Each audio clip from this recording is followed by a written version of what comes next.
Rahim. Today's topic of discussion is development of suprarenal gland and clinical correlates. तो चलिए हम start करते हैं। सबसे पहली बात, सुप्रारीनल ग्लैंड होते क्या हैं? ये ऐसे ग्लैंड होते हैं जो किडनी के सुपीरियर पोल के ऊपर होते हैं, तो इनको हम बोलते हैं सुप्रारीनल ग्लैंड, या फिर इसका दूसरा नाम क्या होगा? Adrenal gland. एड्रिनल ग्लैंड, जो एड्रिनल ग्लैंड या फिर सुप्रारीनल ग्लैंड, ये दो पोर्शन के ऊपर मुश्तमिल होते हैं। वो कौन से दो पोर्शन होंगे? एक उसका कॉर्टिकल या फिर कॉर्टेक्स, और दूसरा होगा मेडुला। हम तो आज इनकी एम्ब्रियोलॉजी पढ़े हैं ना, तो जो इनका जो कॉर्टिकल प्रोजेक्शन होगा या फिर कॉर्टिकल पोर्शन होगा, ये होगा mesodermal in origin. Mesodermal origin यानी ये मेसोडर्म से अराइज करेगा। जिसका मेडुला वाला पोर्शन है वो होगा एक्टोडर्मल। एक्टोडर्मल ओरिजिन, स्पेसिफिकली हम बोल सकते हैं न्यूरो एक्टोडर्मल, क्योंकि यहाँ पे न्यूरल क्रस्ट सेल्स आएंगे। मेसोडर्मल इन ओरिजिन है, तो उसका मतलब ये मेसोडर्म से बनेगा। अभी ये मेसोडर्म किस एरिया की होगी? क्योंकि मेसोडर्म तो बहुत सारे एरियाज को कवर करती है, तो हम और स्पेसिफिक हो जाते हैं। मेसोडर्म ऑफ डोर्सल बॉडी वाल या फिर डोर्सल एब्डोमिनल वाल। डोर्सल बॉडी वाल की मेसोडर्म होगी, वो असल में बनाएगी सुप्रारीनल ग्लैंड को। और जो न्यूरो एक्टोडर्मल ओरिजिन, तो ये सेल्स कौन सी होगी? न्यूरल क्रस्ट सेल्स हो गए। कौन से सेल्स हो गए? न्यूरल क्रस्ट सेल्स हो गए। तो हमने इसको दो कैटेगरी में डिवाइड करके पढ़ेंगे। पहले हम कॉर्टेक्स की डेवलपमेंट पढ़ेंगे, फिर हम किसकी डेवलपमेंट पढ़ेंगे? हम मेडुला की डेवलपमेंट पढ़ेंगे। तो हम यहाँ पे हम हेडिंग दे देते हैं। पहले हम पढ़ेंगे किसकी डेवलपमेंट? कॉर्टेक्स की डेवलपमेंट, और फिर हम इसके बाद पढ़ेंगे मेडुला की डेवलपमेंट। पहले हम डायग्राम से समझ लेते हैं, फिर हम इसकी फ्लो चार्ट की तरफ आएंगे। ओके, इस डायग्राम में आपको डिफरेंट स्टेजेस नजर आ रही होगी सुप्रारीनल ग्लैंड की, A B C D E up till H. तो जो इसका सबसे पहले जो स्टेज है, जिसमें ये किस पर मुश्तमिल होगा? परमानेंट कॉर्टेक्स के ऊपर। ये जो कलर शो कर रहा है ना, ये वाला जो इसका पिंक कलर है, ये शो कर रहा है परमानेंट कॉर्टेक्स पर। और परमानेंट कॉर्टेक्स का मतलब उसने कॉर्टेक्स बनाना होगा, और कॉर्टेक्स के दरमियान में क्या होगा? मेडुला। तो यहाँ पे मेडुलरी सेल्स क्या करेगा? इसको पेनिट्रेट करेंगे। अब हम बात करेंगे सिर्फ फीटल कॉर्टेक्स की डेवलपमेंट की। किसकी डेवलपमेंट पढ़ेंगे हम? फीटल कॉर्टेक्स की, जो नॉर्मली 6th वीक के अंदर, इसको हम यहाँ से कर लेते हैं, 6th वीक के अंदर 6 वीक के अंदर जो मेसोडर्मल सेल होगे, क्योंकि हम कॉर्टेक्स पढ़े हैं ना, और हमने कहा था जो कॉर्टेक्स होता है वो मेसेनकाइमल इन ओरिजिन होता है। तो मेसोथीरियल सेल्स या फिर मेसेनकाइमल सेल्स होगे, वो माइग्रेट करेंगे। कहाँ से माइग्रेट करेंगे? डोर्सल बॉडी वाल से माइग्रेट करेंगे। कहाँ से माइग्रेट करेंगे? डोर्सल बॉडी वाल से। वो असल में दो स्ट्रक्चर के दरमियान से होते हुए गुजरेगी। वो होगा root of mesentery, root of mesentery के दरमियान से होते हुए गुजरेगी, और डेवलपिंग गुनेट के दरमियान से। Root of mesentery and developing gonads. जब हम मेसेंट्री की बात करते हैं तो हम मेसेंट्री प्रॉपर की बात कर रहे हैं, यानी ऐसी मेसेंट्री जो जूजिनम और आइलियम को पोस्टीरियर बॉडी वाल से जोड़ रही है, और इनकी मोबिलिटी का बाइस बन रही है, तो उसको बोलेंगे हम मेसेंट्री प्रॉपर। तो रूट ऑफ मेसेंट्री और डेवलपिंग गुनेट्स इनके दरमियान से होते हुए जाएंगे। इनके दरमियान में से होने के बाद इन्होंने अपने परमानेंट पोजीशन पे चले गए। तो वो परमानेंट पोजीशन होगी T12 से लेकर L1 वर्टिब्रा, इनके दरमियान में हो गई। तो यहाँ पे जो मेसोडर्मल सेल्स थे या फिर मेसोथीरियल सेल्स थे, वो डिफरेंशिएट होकर इन्होंने स्पेशलाइज्ड कॉर्टेक्स बनाया। उस कॉर्टेक्स को बोलेगी acidophilic fetal cortex. Which is called acidophilic, क्योंकि अगर हम हिस्टोलॉजिकल स्टेन यूज करें तो ये एसिडिक डाई को लेना ज़्यादा पसंद करते हैं, जिसकी वजह से हम इसको बोलते हैं एसिडोफिलिक फीटल कॉर्टेक्स। या फिर इसको हम दूसरा नाम दे सकते हैं, इसको हम एम्ब्रियोनिक कॉर्टेक्स भी बोल सकते हैं। क्या बोल सकते हैं? एम्ब्रियोनिक कॉर्टेक्स, क्योंकि ये कॉर्टेक्स सिर्फ एम्ब्रियो में होगा, इसका अडल्ट में कोई डेरिवेटिव नहीं होगा। तो सबसे पहले एक वेव आई मेसोडर्मल सेल की, वो रूट ऑफ मेसेंट्री और डेवलपिंग गुनेट के दरमियान से होते हुए आई। फाइनली कहाँ पे पहुंच गए? T12 से लेकर L2 पोजीशन, क्योंकि इन्हीं जगह पर अडल्ट में यहीं पे होते हैं सुप्रारीनल ग्लैंड। और वापस ने क्या बना दिया? Acidophilic cells of fetal cortex या फिर एम्ब्रियोनिक कॉर्टेक्स। अब जो एम्ब्रियोनिक कॉर्टेक्स जिस जगह पे बन गया, तो एम्ब्रियोनिक कॉर्टेक्स आगे बताएगा दूसरे सेल्स को, क्योंकि एम्ब्रियोनिक कॉर्टेक्स ने मजीद और कुछ नहीं बनाना। अभी एक और कॉर्टेक्स बनेगा, उसका नाम होगा अडल्ट कॉर्टेक्स। कौन सा होगा? Adult cortex. तो एक और सेकंड वेव आएगी मेसोडर्मल सेल्स की। जिस तरह इन दिनों भी कोरोना की दूसरी लहर आई हुई है ना, तो इसी तरह मेसोडर्मल सेल्स की भी दूसरी लहर आएगी। वो भी इन्हीं सेम जगह से आएगी, इनमें से गुजरते हुए आएगी, और फाइनली इसको सराउंड कर लेंगे। किसको सराउंड कर लेंगे? इसको सराउंड कर लेंगे। जैसे जैसे फीटल कॉर्टेक्स यानी अडल्ट कॉर्टेक्स बड़ा होता रहेगा, इसके साथ साथ एम्ब्रियोनिक कॉर्टेक्स अब रिग्रेस होता रहेगा। अब चूंकि एम्ब्रियोनिक कॉर्टेक्स ने कुछ बनाना है नहीं, तो इसका फंक्शन क्या है? इसका फंक्शन ये है कि ये जो सेकंड वेव आ रही थी मेसोडर्मल सेल्स की, उनको बताता है कि आपने इसी जगह पे आके अपने डेरिवेटिव को बनाना है, यानी कॉर्टेक्स को बनाना है। तो ये असल में ये गाइड क्यूज प्रोवाइड करता है, तो एक गाइडर के तौर पे काम आता है, इनको गाइड करता होता है। जो सेकंड वेव्स आई सेल की, उस सेकंड वेव ने एम्ब्रियोनिक कॉर्टेक्स को सराउंड कर लिया। सराउंड करने के बाद उसने एक बड़ा सा एक एरिया बना लिया, उसको बोले कि अडल्ट कॉर्टेक्स या फिर सिंपल कॉर्टेक्स होगा। तो जो सेकंड वेव है वो ज़्यादा इंपॉर्टेंट है, लेकिन फर्स्ट वेव ने इसको गाइड किया सेकंड वेव्स को। अब हम आगे चलते हैं। सेकंड वेव्स की सेल्स ने बना दिया adult cortex. Normally embryonic life में जो होगे, जो फीटल कॉर्टेक्स होगा या फिर सिंपल कॉर्टेक्स होगा, ये फीटल सॉरी अडल्ट कॉर्टेक्स होगा, ये प्रोड्यूस करेगा स्टीरॉइड प्रोड्यूस करेगा। क्या प्रोड्यूस करेगा? स्टीरॉइड्स। वो स्टीरॉइड कौन से होंगे? डीहाइड्रो एपीएंड्रोस्टेरोन, और ये डीहाइड्रो क्या प्रोड्यूस करेगा? डीहाइड्रो एपीएंड्रोस्टेरोन प्रोड्यूस करेंगे। वो डीहाइड्रो एपीएंड्रोस्टेरोन कौन यूज करेगा, कौन पिकअप कर लेगा? प्लेसेंटा। तो ये कहाँ पे जाएगा? प्लेसेंटा के पास। और प्लेसेंटा डीहाइड्रो एपीएंड्रोस्टेरोन का यूज करेगा, किस चीज़ के लिए? बनाने के लिए इस्तेमाल करेगा, उनको कन्वर्ट करा देगा एंड्रोजन्स के अंदर, एस्ट्रोजन के अंदर, प्रोजेस्टेरॉन के अंदर। तो ये एस्ट्रोजन और प्रोजेस्टेरॉन बनाने के लिए, प्रोजेस्टेरॉन तो इससे बनता नहीं है तो प्रोजेस्टेरॉन को छोड़ देते हैं, एस्ट्रोजन और एंड्रोजन बनाने के लिए डीहाइड्रो एपीएंड्रोस्टेरॉन का यूज करेगा। तो एडल्ट कॉर्टेक्स का एम्ब्रियोनिक लाइफ में ये इंपॉर्टेंट फंक्शन हो गया। अब इसके बाद क्या होगा? क्या जैसे जैसे बर्थ का टाइम नजदीक आता रहेगा तो अडल्ट कॉर्टेक्स का साइज थोड़ा सा ज़्यादा बड़ा होता रहेगा, बड़ा होता रहेगा, बड़ा होता रहेगा, और ये 3 लेयर्स के अंदर डिफरेंशिएट हो जाएगा। कितने लेयर्स के अंदर डिफरेंशिएट हो जाएगा? 3। तो वो 3 लेयर्स कौन सी होगी? एक जोना ग्लोमेरुलोसा होगी, और जोना एक जो आउटर मोस्ट लेयर है जिसका फंक्शन होता है कि क्या प्रोड्यूस करना? अल्टोस्टेरोन। दूसरा होगा जोना फेसिकुलेटा जो कि फेसिकल्स के ऊपर मुश्तमिल होगी, उसका काम होगा क्या प्रोड्यूस करना? कॉर्टिसोल। जो जोना रेटिकुलरिस होगी इसका फंक्शन होगा एंड्रोजन्स को प्रोड्यूस करना। तो ये था कॉर्टेक्स की डेवलपमेंट। चलिए हम कुछ लिख लेते हैं। यानी कॉर्टेक्स की डेवलपमेंट के लिए 2 वेव्स आती है मेसोडर्मल सेल्स की, 2 वेव्स ऑफ मेसोडर्मल सेल्स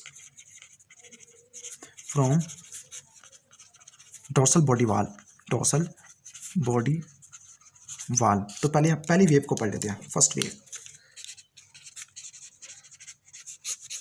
जो फर्स्ट वेव होगी ये वही जो मेसोथेलियल सेल्स हो गए, मेसोथेलियल सेल्स हो गए, वो किन के दरमियान से होते हुए गुजरेंगे? रूट ऑफ मेसेंट्री और डेवलपिंग गुनेट के दरमियान से होते हुए गुजरेंगे, बिटवीन डेवलपिंग गुनेट्स।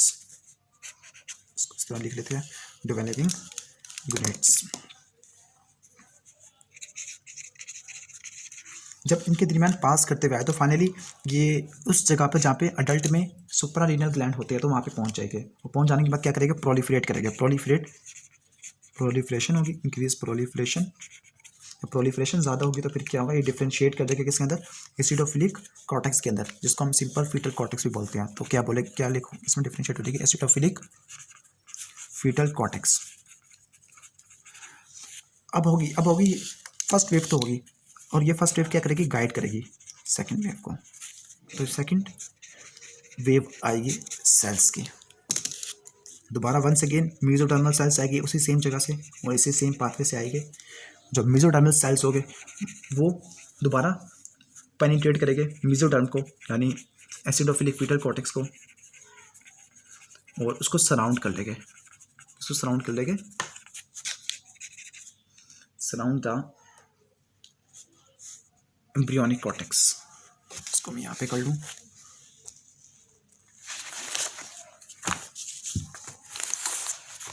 ओके चलो ठीक है, सराउंड द एम्ब्रियोनिक कॉर्टेक्स। और ये असल में बनाएंगे डेफिनेटिव कॉर्टेक्स बनाएंगे। क्या बनाएंगे? Definitive cortex. और डेफिनेटिव कॉर्टेक्स नॉर्मली ये स्टीरॉइड प्रोड्यूसिंग सेल्स होगी। कहाँ पे होगी? स्टीरॉइड प्रोड्यूसिंग सेल्स होगी। और ये कौन सा स्टीरॉइड प्रोड्यूस करेगी? आपको बताया था डीहाइड्रो एपीएंड्रोस्टेरोन। वो डीहाइड्रो एपीएंड्रोस्टेरोन कौन यूज़ करेगा? Used by placenta. और प्लेसेंटा से 2 हार्मोन बना लेगा। वो कौन सा 2 हार्मोन हो गए? एक होगा एस्ट्रोजन और दूसरा होगा एंड्रोजन्स। और बर्थ के टाइम पर, यानी बर्थ के नज़दीक, नियर बर्थ लिख लेते हैं, कुछ स्पेसिफिक लेयर्स बनना शुरू हो जाएगी। जो आउटर मोस्ट लेयर होगी वो कौन सी होगी? Zona glomerulosa. और ये किस वजह से बना होगा? ये डेफिनेटिव कॉर्टेक्स की वजह से, डेफिनेटिव कॉर्टेक्स। तो 3 लेयर में डिफरेंशिएट हो गया। Zona glomerulosa outer most layer, फिर होगा जोना फेसिकुलेटा जहाँ पे फेसिकल्स हो गए, जोना रेटिकुलरिस जहाँ पे रेटिकुलर नेटवर्क होगा, जोना रेटिकुलरिस। जोना ग्लोमेरुलोसा का फंक्शन क्या होगा? अल्डोस्टेरोन की प्रोडक्शन कराना। इसका फंक्शन होगा कॉर्टिसोल की सिक्रेशन को बढ़ा देना।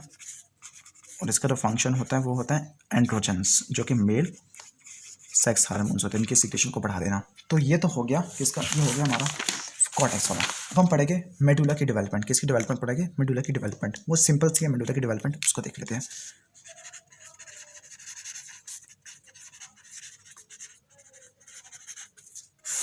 मेडुला की डेवलपमेंट के लिए हमने कहा था कि जो कौन थे सेल्स, स्पेशलाइज सेल्स से जिन्हें बोलते हैं न्यूरल क्रस्ट सेल्स। क्या कहते थे? न्यूरल क्रस्ट सेल्स थे, जो कि क्रस्ट ऑफ न्यूरल ट्यूब से निकले थे। ये माइग्रेट करेंगे। ये कहाँ से डिराइव होते हैं? असल में ये सिंपैथेटिक गैंग्लिया से डिराइव होते हैं, और ये मैस ऑफ सेल्स बनाएंगे ऑन मीडियल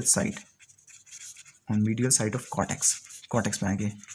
ठीक हो गया। और अगर हम हिस्टोलॉजिकली देखा जाए तो ये जो सेल्स होते हैं मेडुला के अंदर, वो कॉर्ड्स और क्लस्टर के फॉर्म में होते हैं। कॉर्ड्स और क्लस्टर्स की फॉर्म में होते हैं। किस फॉर्म में होते हैं? कॉर्ड्स और क्लस्टर्स की फॉर्म में होते हैं।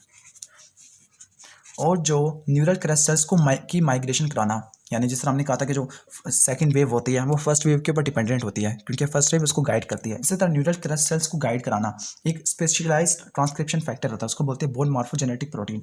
क्या बोलते हैं? Bone morphogenetic protein. ये बोन मॉर्फोजेनेटिक प्रोटीन ये न्यूरल क्रस्ट सेल्स को माइग्रेट करवाएगी। Migration of neural crest cells from sympathetic ganglia to the cortex, definitive cortex. और डेफिनेटिव कॉर्टेक्स को पेनिट्रेट कराने के बाद मेडुला क्या बना देगी? इसका सेंटर वाला पोर्शन बना देगी, सेंटर पोर्शन। तो न्यूरल क्रस्ट सेल्स ने बना दिया मेडुला, और मेडुला के अंदर स्पेशलाइज सेल्स होता है जिनको बोलते हैं क्रोमैफिन सेल्स। क्या बोलते हैं उसको? Chromaffin sales. ये क्रोमैफिन सेल असल में ये पोस्ट गैंग्लियोनिक न्यूरॉन्स होते हैं। क्या होते हैं? पोस्ट गैंग्लियोनिक सिंपैथेटिक न्यूरॉन्स होते हैं। चूंकि ये पोस्ट गैंग्लियोनिक सिंपैथेटिक न्यूरॉन है, तो इनके ऊपर कौन साइनेप्स करेगा? Pre ganglionic sympathetic neuron. और पोस्ट गैंग्लियोनिक सिंपैथेटिक न्यूरॉन ये ऐसे न्यूरॉन्स होते हैं जिनके एक्सॉन्स क्या गए? खो गए, तो इनके पास कोई नो एक्सॉन्स, इनके एक्सॉन्स नहीं होते। जब एक्सॉन्स नहीं होते तो अपनी सिक्रेशन ये असल में मैसेज को आगे पहुंचाएगी नहीं, बल्कि सिक्रेशन को प्रोड्यूस करेंगे।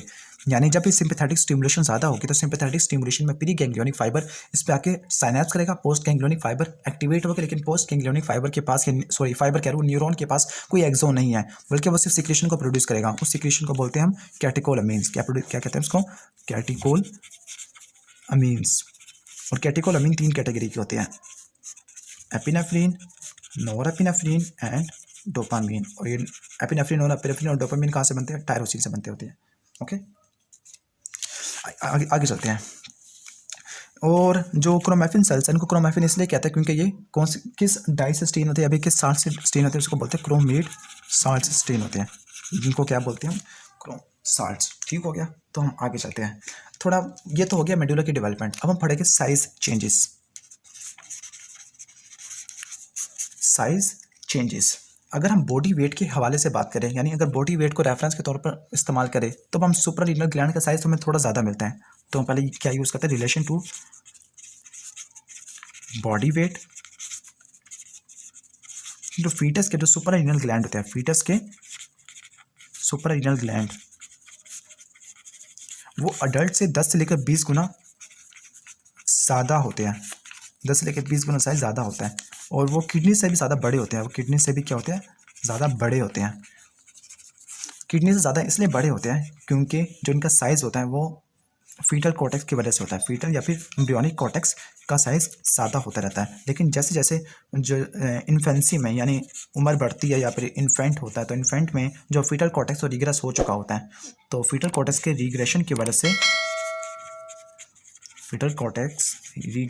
वजह से जो सुप्रारीनल ग्लैंड अपने फाइनल अडल्ट साइज को एक्वायर करते हैं। फाइनल अडल्ट साइज को क्या करते हैं? एक्वायर करते हैं। तो ये था, हो गया। अब इसके रह गए क्लिनिकल कोरिलेट्स, वो हम नेक्स्ट वीडियो में कवर करेंगे।